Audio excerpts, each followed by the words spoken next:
다음 연자로는 서울대 간호대학의 이윤주영 교수를 모시고 코로나19와 미래의 간호 업무에 대해서 듣도록 하겠습니다. 이윤주영 교수는 서울대 간호대학을 나와서 석사를 한 다음 미국 위스콘신 대학에 가서 박사를 하고 조교수를 하다가 귀국해서 서울대 간호대학 교수로 돌아왔습니다. 부탁드립니다. 네, 안녕하세요. 방금 소개받은 서울대학교 간호대학의 이윤주영입니다. 이렇게 보건의료 현재 코로나19로 인해서 여러 영역에서 영향을 받았던 우리나라의 보건의료 시스템에서 간호의 영역에 대해서 고민하고 저희의 고민을 같이 논의할 수 있는 이렇게 시간을 마련해 주셔서 감사하고 그 시간에 대표해서 이렇게 발표를 하게 되어 매우 뜻깊게 생각합니다. 앞서 모든 영역의 보건의료 현장에 간호 인력이 없이는 돌아갈 수 없다는 것을 우리 국민들과 우리 보건의료인 모두 다 인지하실 것입니다. 그러나 그 많은 영역에서 수고하고 일을 하고 있지만 그만큼 그에 상응하는 처우라든가 여러 가지 대처에 있어서 그 고마움들을 느낄 수 있는 그런 기회들이 많지는 않았던 것이 현실입니다. 그러나 이번에 코로나19를 겪으면서 실제 국민들에게 체감하는 그 간호의 서비스가 어떤 것이었는지 그 역할이 어땠었는지 아마도 조금은 전달이 되었을 거라 생각이 들고요. 그러나 그거 이상으로 저희가 정책적으로도 풀어야 될 일들이 많기 때문에 그 부분을 중심으로 짧은 15분이긴 하지만 준비를 해봤습니다. 슬라이드 2장으로 저희가 이제 코로나19의 영향이 간호의 영역에서 어떻게 영향을 받았는지를 간단하게 한번 보여드리고 싶습니다. 제가 이 슬라이드를 준비하면서 몇 가지 이제 좀 띠임을 만들어 봤는데 첫 번째는 코로나19가 간호의 영역에 미쳤던 영향으로 첫 번째는 영웅이라는 수사 아래 가려진 현실입니다. 실제 여러 언론 보도에서도 보셨겠지만 간호사를 보건의료인 전체를 통틀어서 영웅이라는 어떤 레코그니션을 주셨죠.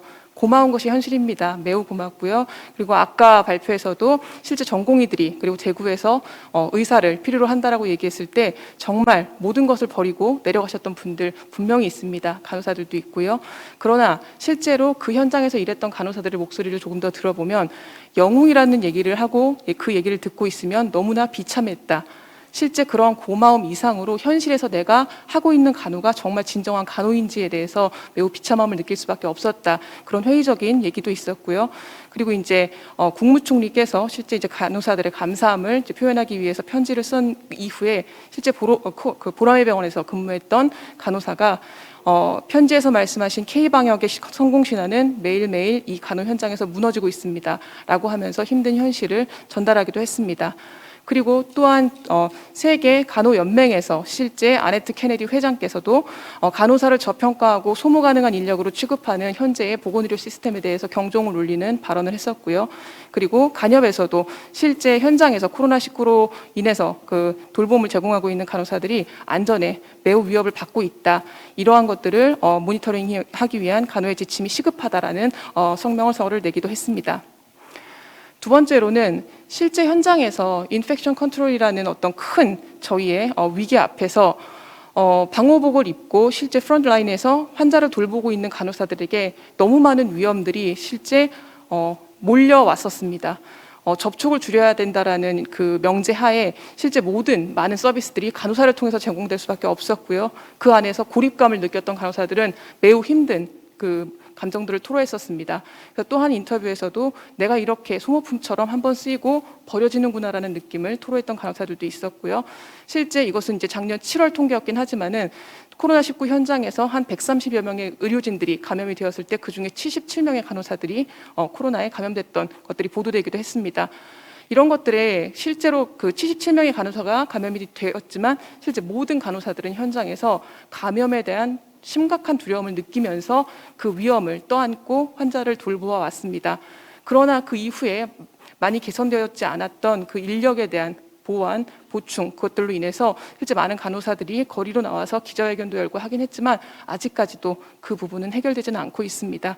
이러한 언론 보도와 함께 실제 그 연구의 측면에서 현장을 드러낼 수 있는 통계 수치를 바탕으로 한 의견들을 모으기 위한 연구들도 실제 조금씩 진행되고 있긴 한데요.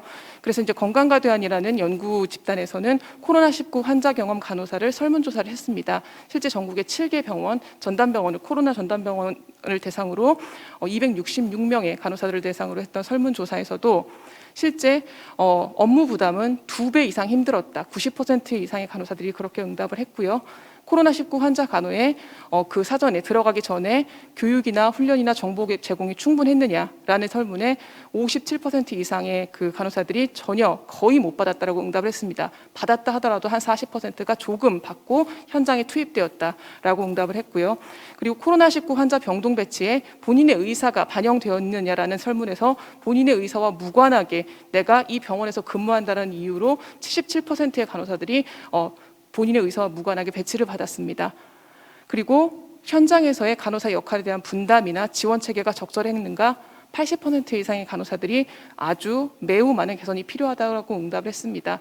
이러한 양적인 설문조사와 더불어서 질적인 부분에서도 여러 가지 이제 인터뷰 자료들을 통해서 저희가 좀 정리해본 그 내용으로는 첫 번째로 매우 힘들었던 부분이 평소에는 간호사 업무가 아닌 업무가 모두 간호사에게 몰렸기 때문에 노동의 증가가 매우 심각했다. 왜냐하면 접촉을 줄여야 한다라는 그 이유로 모든 병동에서의 식사나 청소나 모든 그 업무들이 간호사를 통해서 진행될 수밖에 없었고요. 그 내용 중에 가장 저한테 울림을 주었던 부분은 환자를 돌보다가 그 환자가 사망을 했을 때 임종 이후에 모든 절차를 간호사가 수행할 수밖에 없었다는 사실입니다. 사체에 대한 전후 처리, 사체를 비닐로 패킹을 하고 그것을 장례식장까지 이송하는 업무까지 그 모든 것들을 간호사가 할 수밖에 없었다는 사실입니다. 그것들로 인해서 간호사들은 실제적으로 심리적으로 육체적으로 매우 중압감과 심리적 압박감을 느꼈다라고 이제 보고하고 있고요. 그리고 이제 코로나라는 상황이 워낙 이제 전대미문의 사안이었기 때문에 병원에서도 그 시스템이 마련되지 않아서 모든 것들이 매우 즉흥적일 수밖에 없었고 임기응변적일 수밖에 없었기 때문에 실제로 그 중압감이 매우 심했다고 합니다. 특히나 중증 환자가 있었던 병원에서는 그 워낙에 설사를 많이 하는 약물들, 부작용을 가진 약물들을 쓸 수밖에 없었기 때문에 배변에 대한 그 간호가 너무나 힘들었다. 그리고 체액이 많이 닿을 수밖에 없는 그런 간호들을 할 때 매우 불안감을 많이 느꼈다. 얘기를 하고 있었습니다.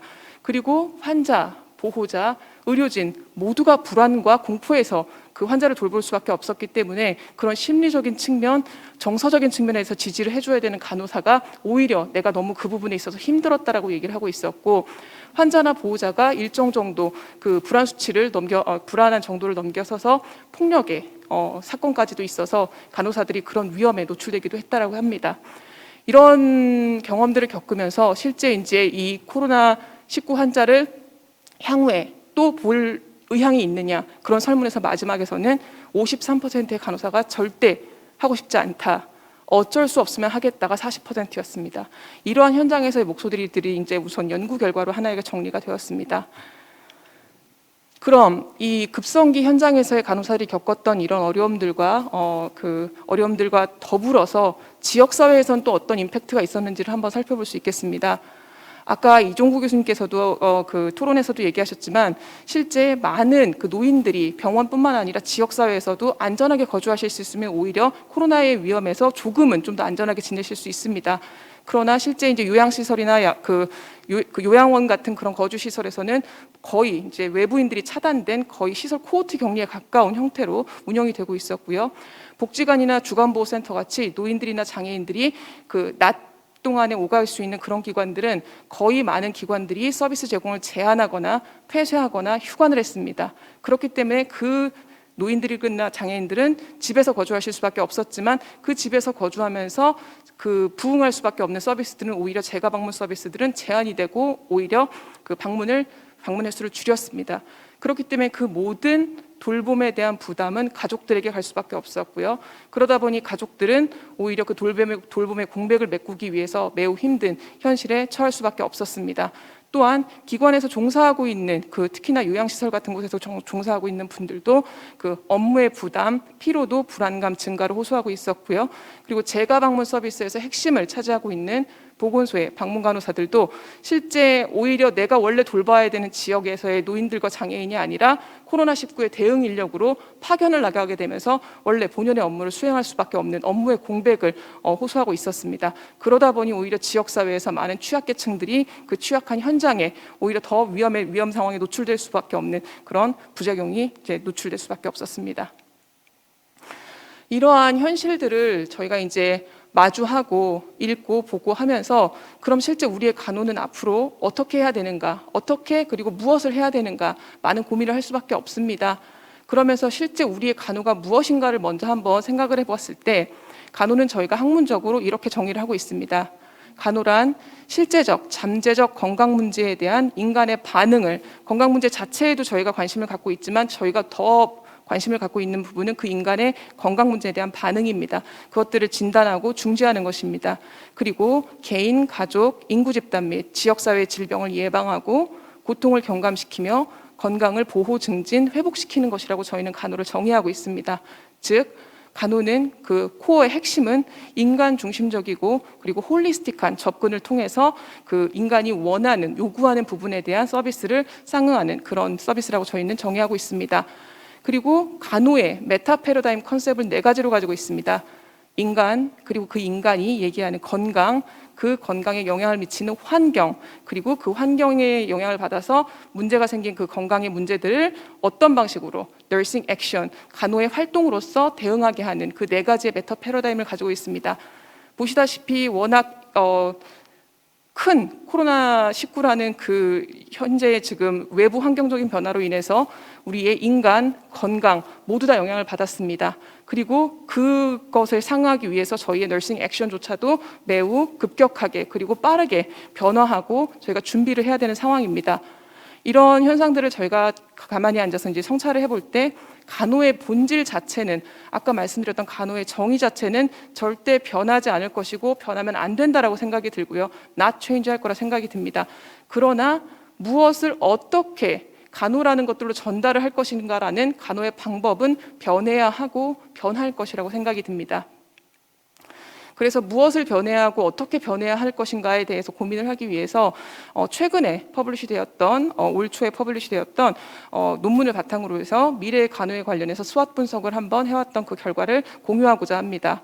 실제 그 수학 분석은 아시다시피 강점과 약점이라는 내부 요인과 기회와 위협이라는 외부 요인을 분석하고 그것들을 극복하기 위해 아니면 더 강화하기 위한 전략으로 저희가 이제 분석을 해봅니다. 그 현재 우리가 간호가 가지고 있는 강점은 코로나19라는 이 팬데믹 상황에서 간호가 얼마나 중요한지에 대해서 모두 다 인식을 했다라는 사실입니다. 그리고 그만큼 간호사가 역량을 지니고 있구나라는 것에 대한 인식이고요. 약점은 그러나 간호 인력이 매우 부족합니다. 아시다시피 매해 한 2만여 명의 간호 학생들이 이제 실제 졸업생들로 배출이 되지만 실제 그 중에 50%밖에 실제 간호 현장에 활동하고 있지 않습니다. 이러한 간호 인력의 부족은 저희의 매우 큰 약점이고요. 현재의 상황 때문에 대면 교육이나 훈련이 매우 부족합니다. 그리고 외부 요인으로서 기회는 실제 워낙에 이 코로나19라는 이 상황 자체가 보건의료뿐만 아니라 모든 국민의 삶에 영향을 미쳤기 때문에 정책의 우선순위가 매우 높다는 사실입니다. 그리고 4차 산업혁명이라는 매우 이제 빠르게 진화하고 있는 보건의료 기술들, 것들이 하나의 기회로 작용할 수 있을 것 같습니다. 그리고 위협으로는 이러한 감염병의 위기는 워낙 불확실성이 크기 때문에 이것들을 어떻게 대처할 것인가라는 그 불확실성은 매우 큰 위협이라고 보여지고요. 그리고 이로 인한 경제의 위기는 실제 취약계층들을 많이 유발할 수 있기 때문에 양산해낼 수 있기 때문에 하나의 위험 요인으로 작용할 수 있을 거라 생각이 듭니다. 그래서 강점 기회 전략으로 SO 전략으로는 실제 간호가 할 수 있는 역량을 가지고 해야 하는 보건의료 우선순위를 가지는 그 부분에 있어서 적극적인 역할을 하는 것이라 생각이 듭니다.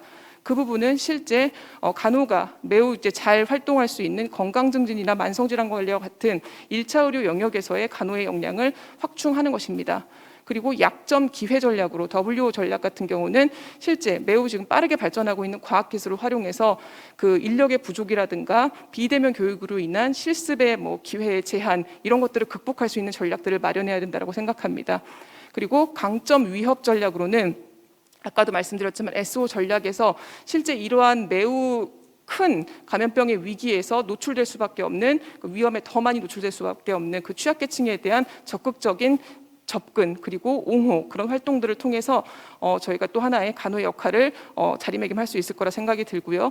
또 약점 위협 전략으로는 실제 간호 인력도 부족하고 훈련이나 실습을 할 수 있는 현장도 매우 부족하고 그러나 또 이러한 위험에 노출될 수밖에 없는 상황, 불확실성에 노출될 수밖에 없는 상황 이것들을 극복하기 위한 전략으로는 또 결국에는 이제 조금 더 큰 거시적인 관점에서 간호의 업무 현장이나 간호사의 임금이나 처우 개선을 통해서 실제 간호 인력을 유입할 수 있는 여러 가지 전략을 국가 단위에서 해야 될 필요가 있다고 여겨집니다. 이러한 분석들을 통해서 간호 정책 및 실무에서 4가지 정도 그리고 연구와 교육적인 측면에서 5가지 정도를 저희가 제안을 하고자 합니다. 첫 번째로 포스트 코로나에서 간호 정책 및 실무의 방향에서 첫 번째는 앞서 홍성진 교수님께서도 분명히 얘기하셨지만 실제 이번에 코로나 사태를 겪으면서 중환자 세팅에서의 서비스가 중환자 간호가 중환자 의료가 얼마나 중요한 것인지를 저희가 다시 한번 깨달았던 것 같습니다. 특히나 접점에서 간호사 인력이 실제 환자를 1대1로 보면서 하는 케어가 그 환자의 생과 사를 가르는 그런 현장이 있기 때문에 실제 이 인력에 대한 확충을 중심으로 하는 ICU 간호 현장을 개선하는 것이 첫 번째 저희의 우선순위라고 여겨집니다. 최근에 발표된 연구에서 SR 연구에서도 감염병 확산과 같은 위기 상황에 효과적으로 대처하기 위한 4가지 중요한 요소라고 해서 4S라는 것을 제시했습니다. Step, Stuff, Structure, System 이렇게 4가지를 제시했는데 이 중에 가장 우선순위가 높은 것은 스텝이라고 얘기하고 있고 그 달성하기도 가장 어려운 것이 스텝이라고 얘기하고 있습니다. 그만큼 저희가 인력이 얼마나 중요하고 양성되기까지 얼마나 많은 시간이 걸리는가는 저희가 모두 다 공감하고 있을 것이라 생각이 듭니다. 그렇기 때문에 ICU 현장에서 간호사들의 배치 수준을 강화하는 것, 홍성진 교수님께서 얘기하셨다시피 실제 상급종합병원에서 간호 등급 1등급, 1, 2등급 받고 있는 현장에서의 ICU 간호사 배치 수준이 실제 간호사와 병상이 아닌 간호사와 환자의 비율이 한 1대2 정도, 그건 정말 이제 잘 돌아가고 있는 병원, 우리나라 상급종합병원의 예고요. 종합병원급으로만 내려가도 1대4, 1대13까지도 매우 그 베리에이션이 큽니다. 대부분 또 이제 윗등급의 간호등급을 받은 종합병원이 많지도 않고요. 그렇기 때문에 실제 ICU 간호사에 대한 배치 기준을 명확하게 설정하고 그것들을 달성할 수 있도록 강화시키는 전략이 필요합니다. 그리고 또 하나는 지방의료원이 실제 이제 국공립병원이 실제 이번에 코로나 대응에서 매우 큰 역할을 했습니다. 그 중에서도 특히 이제 ICU, 지방의료원의 ICU의 배치 수준을 강화하는 전략이 매우 중요하다 여겨집니다. 그리고 실제 ICU 간호사를 양적으로 항상 상시에 충원할 수 없다면 이러한 위기 상황에서 대응할 수 있는 ICU 간호사 인력을 풀을 확보하는 것이 중요합니다. 내부 인력 중에서도 ICU의 경험을 갖고 있다거나 수술실이나 회복실 같은 데서 근무했던 간호사들은 실제 이렇게 배치를 했을 때 매우 좋은 결과를 내는 것으로 연구에서도 보고되고 있습니다. 어떤 연구에서도 실제 ICU 경험이 없는 간호사를, 경력이 없는 간호사를 약간의 짧은 단기 트레이닝을 통해서 실제 ICU에 파견했을 때 매우 좋지 않은 건강 결과를 나타내는 것으로 나왔습니다. 그렇기 때문에 실제 이렇게 활용할 수 있는 인력 풀을 병원 내에서 가지고 있는 것 매우 중요하다 생각이 듭니다. 그리고 중환자 전문 간호사가 우리나라에 13개 중에 전문 간호사 중에 하나로 중환자 전문 간호사가 이제 계속적으로 양성되고 있고요. 현재 700여 명의 중환자 전문 간호사가 배출되어 있습니다. 일부 병원에서는 이 중환자 전문 간호사를 교육 간호사로서 활용하면서 실제 중환자 전문 간호의 질을 높이고 있습니다. 이제 이것을 정책적인 차원에서 조금 받아들일 필요가 있지 않을까라는 생각이 듭니다. 또 하나는 코로나19의 중환자 간호를 위해서 실제 1대1 케어가 하기 어렵다면 중환자 간호사를 중심으로 하는 팀 어프로치를 얘기하고 있습니다. 이것은 전체 의료체계, 중환자 의료체계에서도 제안하고 있는 부분이기도 한데요. 전문 인력과 비전문 인력을 같이 팀을 이루어서 업무를 구분하게 하는 그 형태입니다. 그림에서 보시면 아실 것 같고요. 또 하나는 실제 이제 원격 의료라든가 이헬스 이런 영역들이 이제 활발히 논의가 되면서 그 숙련된 ICU 간호사를 구하기 어려운 기관에서는 텔레 ICU라는 것들이 미국이나 다른 국가들에서도 많이 논의가 되고 있습니다. 이런 부분에 대해서도 저희도 적극적으로 고민해 볼 필요가 있다고 생각이 듭니다. 그리고 두 번째는 앞서서 앞단에서도 말씀드렸던 실제 이 감염 중환자를 돌보는 간호사들의 안전과 건강을 고려하는 것이 매우 중요합니다. 이 부분은 환자의 건강 결과에 좋은 환자의 건강 결과를 유도하기 위해서는 결국 프로바이더의 건강을 그 건강 수준을 고려할 수밖에 없는 것인데 실제 코로나19 감염의 이런 부분에 있어서 많은 연구들과 학회들에서 제안하고 있는 바는 첫 번째, 코로나19 감염 중환자와의 접촉 시간을 최소화해라. 그러기 위한 전략들을 짜라. 첫 번째, 번들링 오브 케어스라고 해서 아시다시피 한 번에 갔을 때 많은 케어를 한 번에 하고 올 수 있도록 동선과 그 업무의 효율성을 증진해라. 그리고 두 번째는 여기 사진에서도 보여주다시피 이렇게 라인이 있다라거나 뭐 벤틸레이터 라인이나 정맥주사 라인 같은 것들을 최대한 환자의 방에 두지 말고 방 밖에 위치시키거나 이런 전략들을 통해서 그 환자와 접촉할 수 있는 시간을 최대한 줄여라라고 얘기하고 있습니다. 그리고 PPE 착탈이 과정이 워낙에 감염에 노출될 수 있는 그 위험성이 많기 때문에 그 부분에 대한 교육을 강화하고 모니터링할 수 있는 인력을 배치해라라고 하고 있습니다. 그리고 저는 더 가장 중요하게 생각하는 부분이 두 번째인데요. 실제 간호사가 간호의 업무를 정말 적절하게 수행하기 위해서는 적정한 시간에 적정한 양의 간호를 할 수 있어야 됩니다. 그러나 아까 제가 말씀드렸다시피 병원의 그 병동의 모든 활동을 간호사가 하다 보니 정말 저희가 상상할 수 없는 일까지도 하게 되는 그런 일이 있는데 실제는 위험을 모든 그 간호사 한 사람에게 집중시킬 것이 아니라 현재는 이것이 비윤리적이다고까지 얘기하고 있습니다. 그렇기 때문에 방역 지침을 잘 준수하면서 실제 여러 인력들이 적정한 역할들을 할 수 있게 하는 그런 업무 프로세스가 마련될 필요가 있다고 생각이 듭니다. 그리고 소진과 피로를 줄이고 정신 건강을 유지하기 위한 전략들이 마련되어야 합니다. 다른 측면으로는 공공보건의료나 1차 의료 분야에서의 간호사도 확충되고 역량이 강화될 필요가 있습니다. 공공의료기관에서의 그 인력 확충, 그리고 공공보건기관에서의 감염병 관리부서에서의 간호직 배치 확대, 그리고 1차 의료의 그 역할을 적절하게 수행하기 위한 간호사의 양성, 이런 부분들이 지역사회 영역에서도 매우 필요할 것이다 생각이 들고요. 그리고 또 하나, 요양시설에서는 실제 요양병원, 메르스 이후에 많은 시설과 인력 기준이 그래도 조금 갖추어졌던 요양병원과 달리 아직은 요양시설은 그렇지 않습니다. 그렇기 때문에 요양시설에서의 감염 관리를 담당할 수 있는 인력을 배치하거나 관련 수가를 개발하는 것, 그리고 시설의 기준을 마련하는 것이 실제 요양시설에서의 감염을 예방할 수 있는 중요한 조치라고 생각이 듭니다. 그리고 연구 및 교육에서는 실제 이렇게 위기 대응에 간호 인력들이 적절하게 대응할 수 있도록 교육 프로그램들을 개발하고 적용하는 것이 필요합니다. 그래서 이것들이 다양한 현장에서 적용될 수 있게 모디파이하고 그것들을 평가하는 연구들이 필요하고요. 그리고 공공의료 복지에서 실제 주민들을 대면해서 서비스를 제공하는 인력들의 그 감염 관리 역량들을 향상할 수 있는 그런 연구들도 필요합니다. 그리고 취약계층을 대응하기 위해서 지역사회 보건의료 복지 연계 사업의 모델이 필요합니다. 임종환 교수님께서도 말씀하셨지만 실제 1차 의료 현장, 지역사회 현장에서는 통합과 연계의 모델로서 취약계층을 돌볼 수밖에 없기 때문에 그런 부분에 대한 적극적인 연구가 필요합니다. 그리고 간호교육 내에서도 실제 제한된 시간 안에서 제한된 커리큘럼 안에서 이런 신종감염병이라든가 감염관리, 재난간호에 대한 컨텐츠를 조금 더 확대해서 실제 준비된 간호사를 배출될 수 있도록 해야 되겠고요. 1차 의료는 공공 분야에서의 간호 역량도 강화할 수 있어야 되겠습니다. 그리고 중요한 것, 현장에서 다 학제에 많은 그 직종들을 만나면서 의사소통을 해야 되는 그 현장에서 다 잘 적응할 수 있도록 인터프로페셔널 에듀케이션 매우 중요하다고 여겨집니다. 마지막으로 조금 더 이제 세부적인 부분에 있어서는 실습이나 이론 교육에 있어서도 다각화를 통해서 학생들에게 의미 있는 교육과 실제 준비된 인력들을 양성할 수 있는 저희의 간호교육 방법론이라든가 교수법이 개선될 필요가 있다고 여겨집니다. 네, 이제 마지막 슬라이드로는 실제 제가 이제 며칠 전에 이 강의를 준비하면서 읽었던 BMJ의 에디토리얼입니다.